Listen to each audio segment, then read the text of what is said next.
जहां आप सुन रहे हैं श्रीमद् भगवद गीता की एक शानदार श्रृंखला जिसका नाम है भगवद गीता की सीख। आज इस श्रृंखला में हम जानेंगे कि श्रीमद् भगवद गीता के 13वें अध्याय से क्या सीखा जा सकता है, और वह भी बहुत ही सरल भाषा और आसान शब्दों में। श्रीमद् भगवद गीता के 12वें अध्याय के माध्यम से भगवान श्री कृष्ण द्वारा भक्त और भक्ति के महत्व को जाना। इस अध्याय में हमें यह समझ में आया कि किस प्रकार एक साधक अपने लक्ष्य पर अडिग रह सकता है, और विशेषकर विद्यार्थी जीवन में किन गुणों और आचरण को अपनाना चाहिए। अब आगे बढ़ते हुए गीता के 13वें अध्याय में हम यह जानेंगे कि मनुष्य को अपने जीवन में किस प्रकार के कर्म करने चाहिए और कौन से कर्म हमें किस प्रकार के परिणाम प्रदान करते हैं।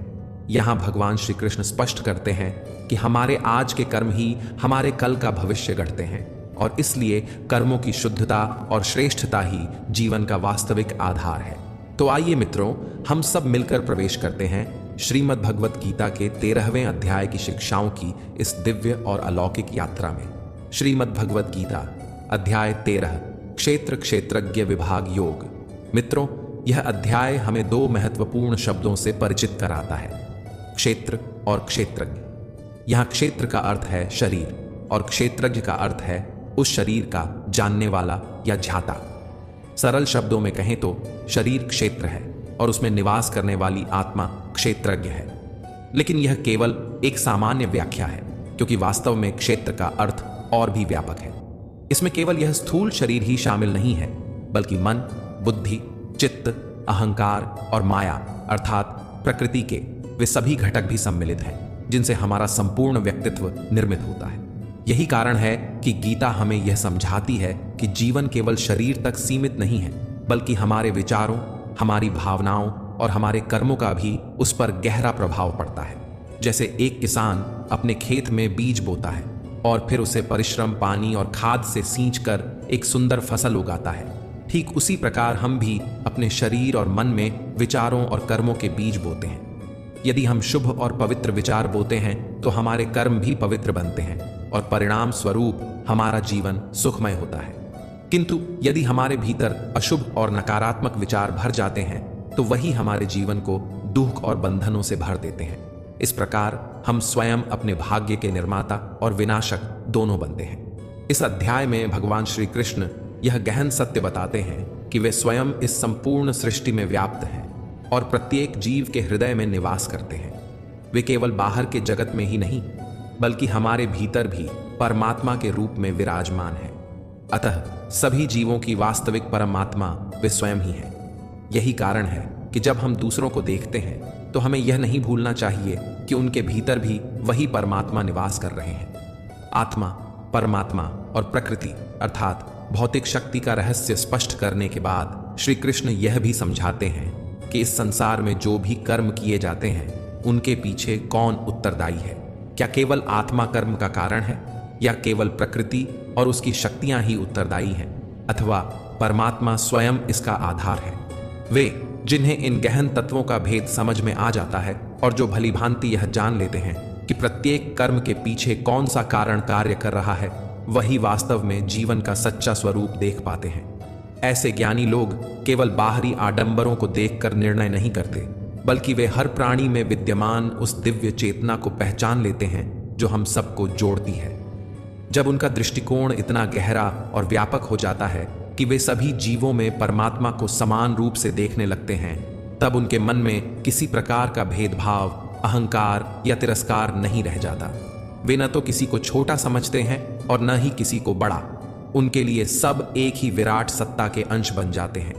यही दिव्य अनुभूति उन्हें उस सत्य के निकट ले जाती है जिसे हम ब्रह्म की अनुभूति कहते हैं। इसी अध्याय की शुरुआत में अर्जुन अत्यंत विनम्रता से भगवान श्री कृष्ण से प्रश्न करते हैं, प्रकृति पुरुषम चैव क्षेत्रम क्षेत्रज्ञमेव च एतद्वेत्तुम इच्छामि ज्ञानम झेयम च केशव।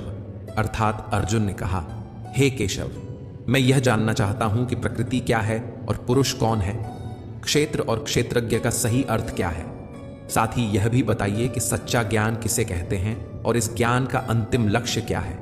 मित्रों, यदि आप स्मरण करें तो श्रीमद् भगवद गीता के प्रथम अध्याय में भी कुछ इसी प्रकार की परिस्थिति देखने को मिली थी। जब धृतराष्ट्र ने प्रश्न किया था, धर्म क्षेत्रे कुरुक्षेत्रे संवेता युयुत्सवः माम काह पांडवाश्चैव किम कुर्वत संजय। अर्थात, हे संजय, धर्म भूमि कुरुक्षेत्र में युद्ध की इच्छा रखने वाले मेरे और पांडु के पुत्रों ने एकत्र होकर क्या किया? तो यह जो दो क्षेत्र हैं वह कहां स्थित हैं? इस प्रश्न का उत्तर हमें अपने ही भीतर खोजना होगा। जब हमने पहले संक्षेप में जाना था तो यह स्पष्ट हुआ था कि कुरुक्षेत्र और धर्म क्षेत्र वास्तव में बाहर कहीं नहीं बल्कि हमारे ही शरीर और मन के भीतर स्थित है। यही कारण है कि जीवन के प्रत्येक क्षण में हमारे भीतर निरंतर एक युद्ध चलता रहता है। यह युद्ध केवल शारीरिक नहीं बल्कि मानसिक और आत्मिक स्तर पर भी चलता है, और यह तब तक चलता रहता है जब तक जीवन की अंतिम सांस विद्यमान है। इन्हीं क्षेत्रों का विस्तार से वर्णन भगवान श्री कृष्ण ने इस अध्याय में किया है। अर्जुन के प्रश्न का उत्तर देते हुए भगवान कहते हैं, इदम शरीरम कौन्तेय क्षेत्रमित्यभिधीयते एतद्यो वेत्ति तम प्राहुः क्षेत्रज्ञ इति तद्विदः। अर्थात, हे कुंती पुत्र अर्जुन, यह शरीर ही क्षेत्र कहलाता है, और जो इस क्षेत्र को भली भांति जानता है ज्ञानी जन उसे क्षेत्रज्ञ कहते हैं। यहां प्रभु एक गहरा सत्य उजागर करते हैं। वे बताते हैं कि शरीर केवल एक यंत्र है, एक भूमि है जिस पर सुख दुख, जन्म मरण, राग द्वेष और कर्मों के बीज बोए जाते हैं। लेकिन इस शरीर के भीतर जो चैतन्य शक्ति इसे चलाती है वही क्षेत्रज्ञ है। क्षेत्रज्ञ शरीर में रहते हुए भी उससे बंधा नहीं होता बल्कि उसे संचालित करता है, ऐसा तत्वज्ञ महापुरुषों ने कहा है। अब प्रश्न यह उठता है कि जब शरीर एक ही है तो फिर उसमें दो क्षेत्र कैसे हो सकते हैं? कुरुक्षेत्र और धर्म क्षेत्र आखिर क्यों कहे गए हैं? जब आप भगवत गीता को ध्यानपूर्वक पढ़ते और उसके रहस्यों को समझते हैं तो यह स्पष्ट हो जाता है कि इस एक ही शरीर के भीतर दो प्रकार की प्रवृत्तियां निवास करती हैं। एक प्रवृत्ति है दैवी संपदा की, जो हमें परमात्मा, सत्य और धर्म में विश्वास दिलाती है, जो जीवन को उच्च दिशा में ले जाती है। दूसरी प्रवृत्ति है आसुरी संपदा की, जो हमें यह भ्रम कराती है कि यह जीवन केवल भोग विलास, मौज मस्ती और क्षणिक सुखों के लिए है। जब आपके मन और विचारों पर आसुरी संपदा हावी हो जाती है तब यही शरीर कुरुक्षेत्र बन जाता है, एक ऐसा रणभूमि जहां बुरे विचार, मोह, अहंकार, क्रोध और लोभ आपस में टकराते रहते हैं। लेकिन जब आपके भीतर दैवी संपदा का उदय होता है, जब आपके विचारों में सत्य, करुणा, श्रद्धा और ईश्वर के प्रति विश्वास प्रबल हो जाता है, तब यही शरीर धर्म क्षेत्र कहलाता है। एक ऐसा पवित्र क्षेत्र जहां आत्मा परमात्मा से जुड़ने की साधना करती है। जीवन में यह उतार चढ़ाव चलता ही रहता है। कभी दैवी प्रवृत्तियां प्रबल हो जाती हैं, कभी आसुरी प्रवृत्तियां उभर आती हैं।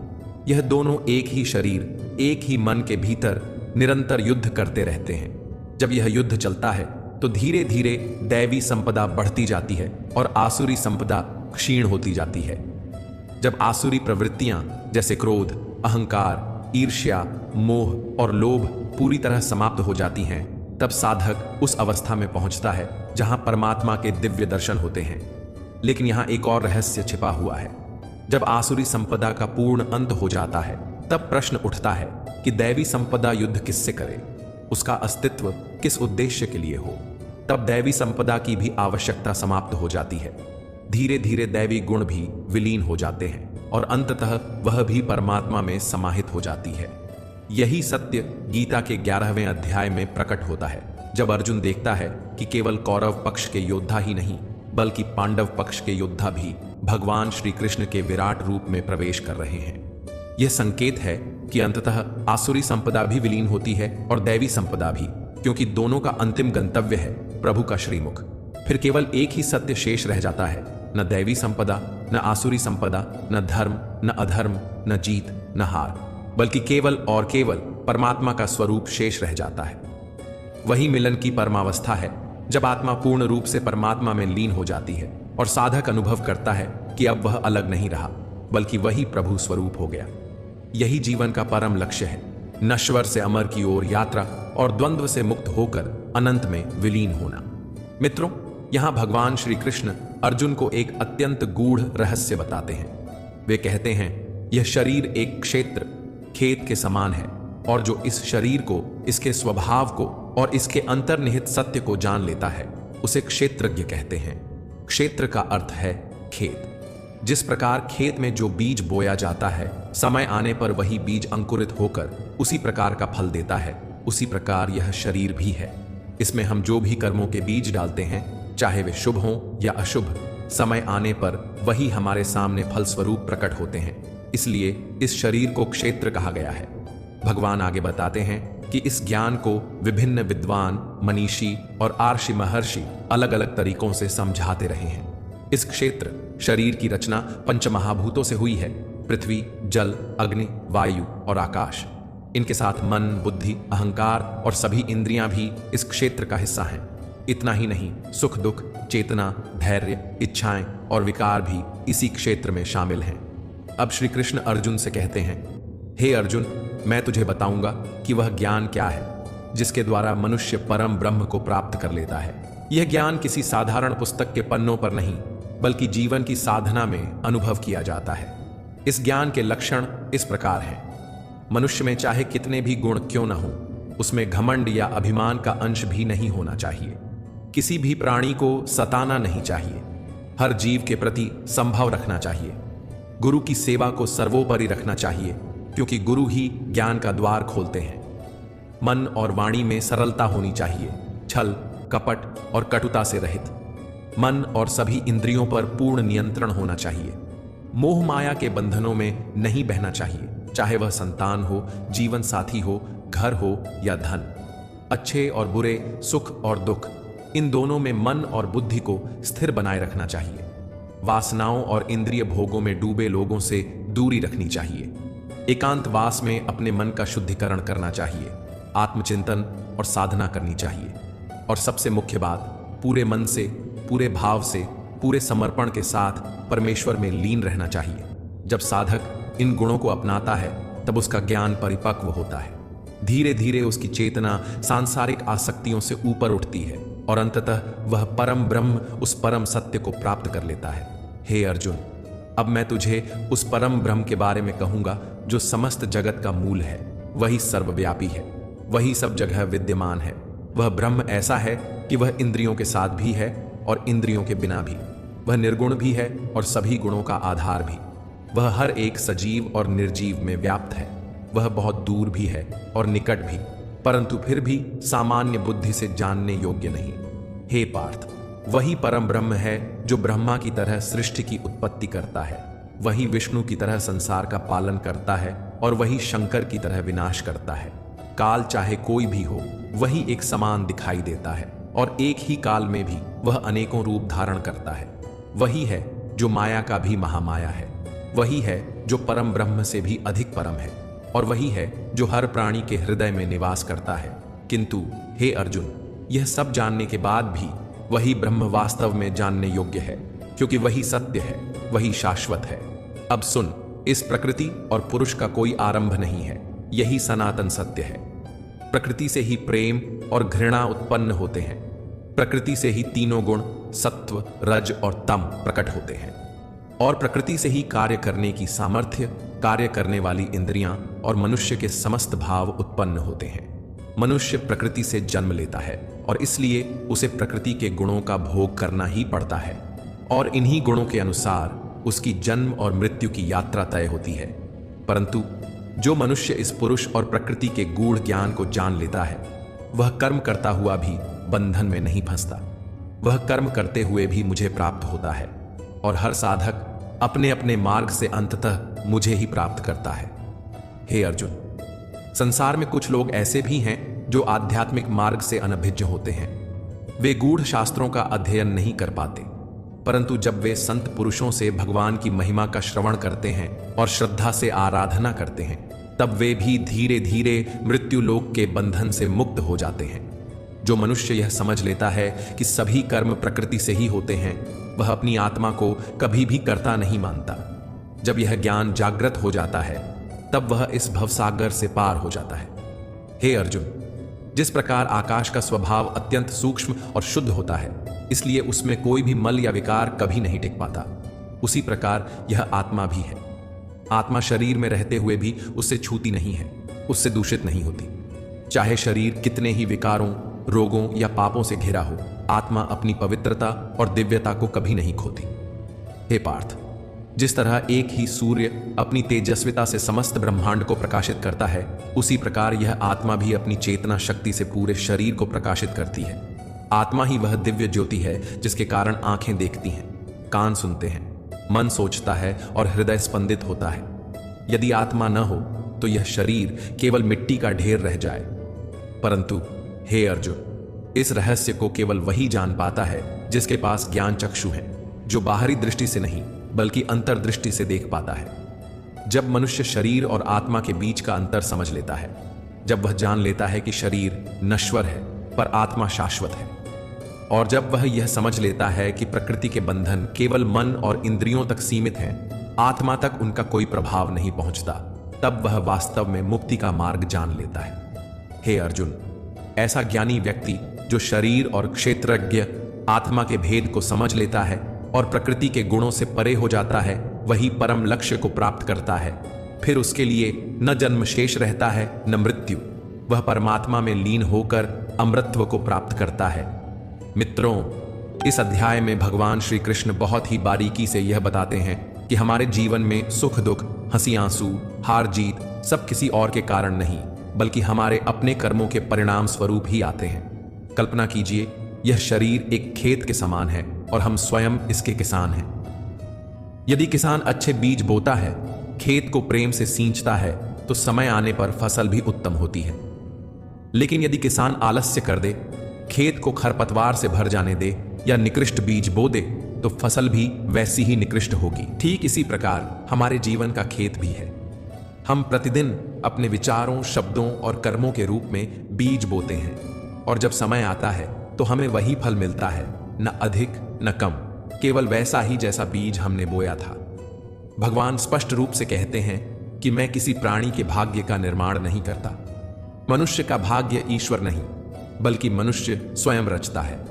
आज हम जो सुख दुख भोग रहे हैं वे हमारे पिछले कर्मों का ही प्रतिफल है, और आज हम जो भी कर्म करेंगे वही हमारे आने वाले कल का भाग्य निर्धारित करेंगे। इसीलिए भाग्य को कोसने के बजाय हमें अपने कर्मों पर ध्यान देना चाहिए। यदि आज हम अच्छे, सत्कर्म और धर्ममय जीवन जीते हैं तो कल हमें निश्चित ही शुभ और मंगलमय फल मिलेगा। लेकिन यदि आज हम आलस्य, बुराई और अधर्म का बीज बोते हैं तो आने वाला समय कठिनाई और दुख लेकर आएगा। यही सत्य है, हमारा भाग्य हम स्वयं गढ़ते हैं। इसलिए हमें गीता में भगवान श्री कृष्ण द्वारा बताए गए मार्ग पर चलते हुए हमेशा श्रेष्ठ कर्म, पुण्य कर्म और धर्ममय कर्म करने का प्रयास करना चाहिए। मित्रों, आशा है कि आपको श्रीमद् भगवद गीता के 13वें अध्याय की यह सरल और सहज व्याख्या अवश्य ही पसंद आई होगी। मेरा प्रयास यही रहता है कि गीता जैसे गूढ़ और गहन शास्त्र को भी सरल भाषा में आप तक पहुंचाया जा सके, ताकि हर कोई इसे अपने जीवन में उतार सके।